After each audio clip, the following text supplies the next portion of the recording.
সম্মানিত ভিউয়ার্স, আসসালামু আলাইকুম। আজ রবিবার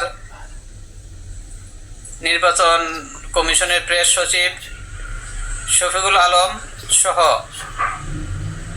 প্রধান উপদেষ্টা ডাক্তার মোহাম্মদ ইউনূস স্যার একটি বৈঠক আয়োজন করেছেন, জরুরি বৈঠক আয়োজন করেছে। বৈঠকে উপস্থিত রাখছেন বাংলাদেশ জামাত ইসলামী ও বিএনপি ও নাগরিক পার্টি এনসিপিকে নিয়ে। সেই বৈঠকে জামাতের আমির কি বলেছেন তা আপনাদেরকে এখন জানাচ্ছি। জামাতের আমির বলেছেন, আগামী নির্বাচনে একটি নীল নকশার মধ্য দিয়ে এগোচ্ছে কিনা তা নিয়ে সন্দেহবাদন করেছেন জামাতের নায়েবে আমির আব্দুল্লাহ মোহাম্মদ তায়ের। তিনি বলেছেন, একটি দলের প্রধানের সাথে সাক্ষাৎ করে এসে নির্বাচনের রুটম্যাপ ঘোষণা করা, এটা আমাদের ও জনমনের মনে সন্দেহ সৃষ্টি হয়। এবি পার্টির চেয়ারম্যান বিপিনুরকে নিয়ে একথা তিনি বলেছেন, বিপিনুরকে যেভাবে আহত করা হচ্ছে, এই আহতকে নেককারজনক বললে এটা কম হয়ে যায়, দুঃখজনক আঘাত বললেও এটা হয় না, মানানসই হয় না, এটা কম হয়ে যায়, অপ্রত্যাশিত বললে আরও কম হয়ে যায়। এটাকে কি বলে যে আখ্যায়িত করব, এটা আমাদের সকলের ঐক্যমত পোষণ করে এটি নতুন করে একটি নাম দিতে হবে। জামাত ইসলামের নায়েবে আমির আব্দুল্লাহ মোহাম্মদ তায়ের ভাষ্যমতে একথা প্রকাশ করেছেন যে এই সরকার মনে হচ্ছে যেন হাত পা ছেড়ে দিয়েছেন, এখন হচ্ছেন আপনি সরকার, আগে যা ছিলেন এখন আগের চেয়ে কঠোর পদক্ষেপ নিতে হবে।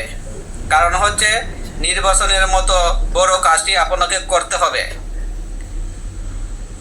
ইমানের তিনটি অংশ: এক, মুখে স্বীকৃতি দেওয়া; দুই, হৃদয়ে আঘাত করা; তিন, কার্যে বাস্তবায়িত করা।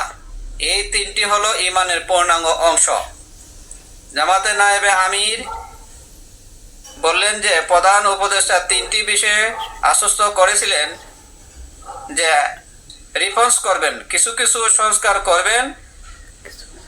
2 নম্বরে বলেছেন বিচার দৃশ্যমান করা হবে এবং 3 নম্বরে বলছেন বিশ্বমানের অন্যতম একটা নির্বাচন হবে। জামাতের স্টেজে যা বলা হয়েছে তা হচ্ছে 3টি অংশ। এক নম্বরে হচ্ছে ঐক্যমতে পৌঁছা, 2 নম্বর হচ্ছে আইনি ভিত্তি দেওয়া, 3 নম্বর হচ্ছে এটাকে কার্যকরী করা। জামাত ইসলাম এখনই সবাইকে নিয়ে ঐক্যমত পৌঁছতে পারেছেন বলে অভিহিত করেছেন, কিন্তু 2-1টি দল আইনি ভিত্তিতে দ্বিমত পোষণ করেছেন। জামাত ইসলামের নায়েবে আমির বলেছেন তাতে জামাতের স্টেজের অগ্রহণযোগ্য হচ্ছে না। যেমন তিনি উদাহরণ দিয়ে বলেছেন, বিচার বিভাগে 3 জন প্রধান বিচারক থাকে, এর মধ্যে 2 জন বিচারপতি যদি ঐক্যমতে পোষণ করতে পারে, অন্য আর একজন বিচারপতি দ্বিমত পোষণ করলে তাতে কোনো প্রভাব পড়ে না। আমাদের নায়েবে আমির বলেছেন, সরকারের গুরুত্বপূর্ণ জায়গাগুলি যেন এক্ষুনি কার্যকরী করেন, আর যদি তাই না হয় তাহলে জুলাই রক্ত দেওয়ার, জীবন দেওয়া সম্পূর্ণ বেতা অর্জন হবে শূন্য ও অর্থহীন।